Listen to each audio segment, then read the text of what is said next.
안녕하세요. 기록의 숨결입니다. 밤이 깊어질수록 세상은 조금 더 조용해집니다. 하지만 어느 시대든 사람들이 완전히 내려놓지 못했던 것이 하나 있습니다. 바로 술입니다. 오늘은 조선이라는 오래된 나라에서 왜 술을 금지하려 했는지를 조용히 따라가 보려고 합니다. 특별한 이야기가 아니라 그 시대를 살았던 사람들의 숨결 같은 이야기를 천천히 들여다보겠습니다. 지금 우리는 술을 하나의 취향으로 생각합니다. 좋아하면 마시고 싫으면 마시지 않는 것. 아주 개인적인 선택처럼 보이죠. 하지만 조선에서는 조금 달랐습니다. 술은 단순한 음료가 아니라 곡식으로 만들어진 결과였습니다. 곡식은 곧 사람의 삶이었고 나라의 기반이었습니다. 그래서 술 한 잔은 그저 가벼운 선택이 아니라 어쩌면 누군가의 하루를 포기하는 일이기도 했습니다. 조금 더 천천히 들여다보면 그 시대에서 술은 특별한 것이 아니었습니다. 어떤 날에만 등장하는 것이 아니라 아주 자연스럽게 일상 속에 놓여 있었습니다. 일을 마친 저녁, 누군가를 맞이하는 자리, 마음을 나누는 순간, 그 모든 곳에 술은 조용히 함께 있었습니다. 그래서 그것을 금지한다는 것은 단순한 행동 하나를 막는 것이 아니라 삶의 일부를 조정하는 일이기도 했습니다. 조선왕조실록에는 이런 기록들이 자주 등장합니다. 흉년이 들었는데도 사람들이 술을 빚고 있다는 내용. 그것은 단순한 생활의 문제가 아니라 위기신호였습니다. 나라 입장에서 곡식은 세금이었고 군량이었고 생존이었습니다. 그런데 그 귀한 자원이 술로 소비된다면 단순한 낭비를 넘어 국가 전체의 균형을 흔들 수 있는 일이었습니다. 그래서 어떤 시기에는 아주 강하게 술을 금지하는 명령이 내려지기도 합니다. 술을 만든다는 것은 생각보다 많은 시간이 필요한 일이었습니다. 곡식을 고르고 발효를 기다리고 손을 들이는 과정. 그 모든 것은 사람들의 시간과 노동이었습니다. 그래서 금지령은 단순한 소비가 아니라 그 과정 전체를 멈추게 하는 일이었습니다. 하지만 여기서 한 번 더 생각해 볼 수 있습니다. 사람들은 왜 그 상황에서도 술을 포기하지 않았을까요? 아마도 하루를 마치고 잠시 마음을 내려놓는 시간이 필요했기 때문일 겁니다. 힘든 시기일수록 사람은 무언가에 기대게 됩니다. 그것이 누군가에게는 짧은 휴식이었고 조용한 위로였을 수도 있습니다. 그래서 금지와 욕망은 항상 같은 자리에서 움직였습니다. 금지는 위에서 내려왔고 욕망은 아래에서 계속 이어졌습니다. 술이 만들어내는 또 하나의 변화는 사람의 마음을 느슨하게 만든다는 점이었습니다.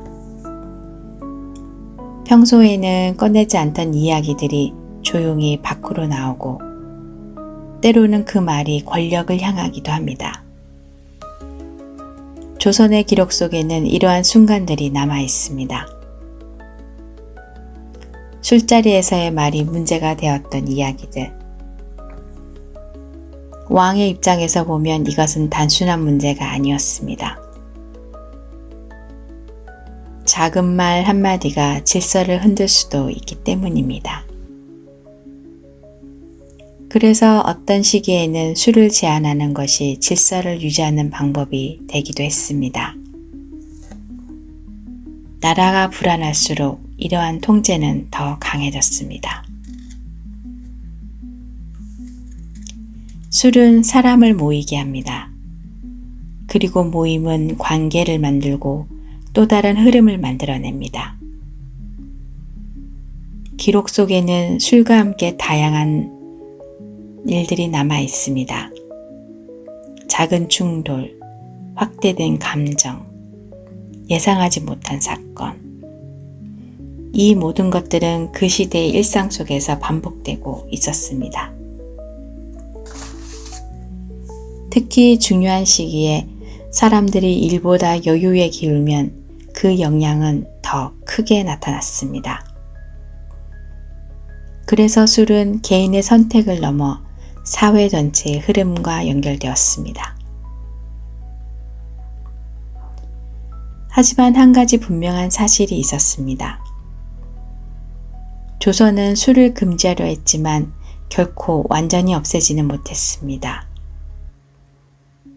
왜냐하면 술이 반드시 필요한 자리들이 있었기 때문입니다.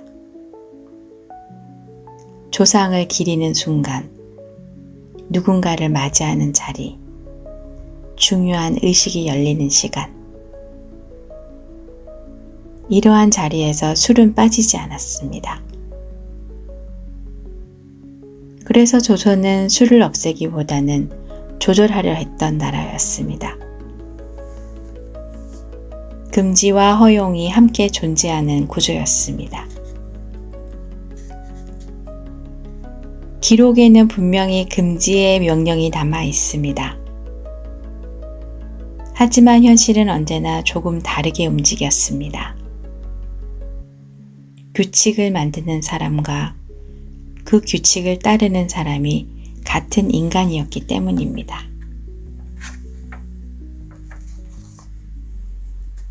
때로는 규칙이 느슨해지고 보이지 않는 곳에서는 다른 방식으로 이어지기도 했습니다.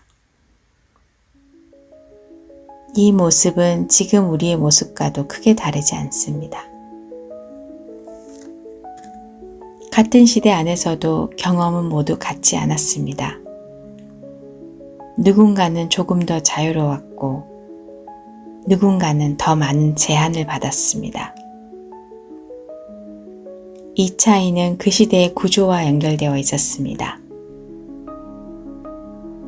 그래서 같은 금지라도 그 느낌과 무게는 사람마다 달랐습니다.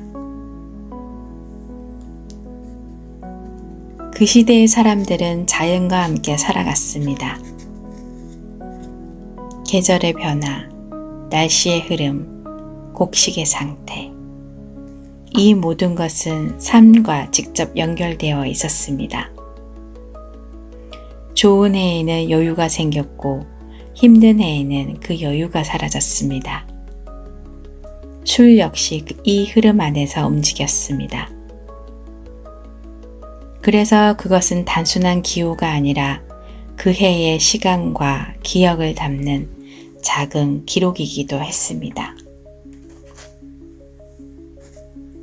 이쯤에서 조금 천천히 생각해 볼 수 있습니다.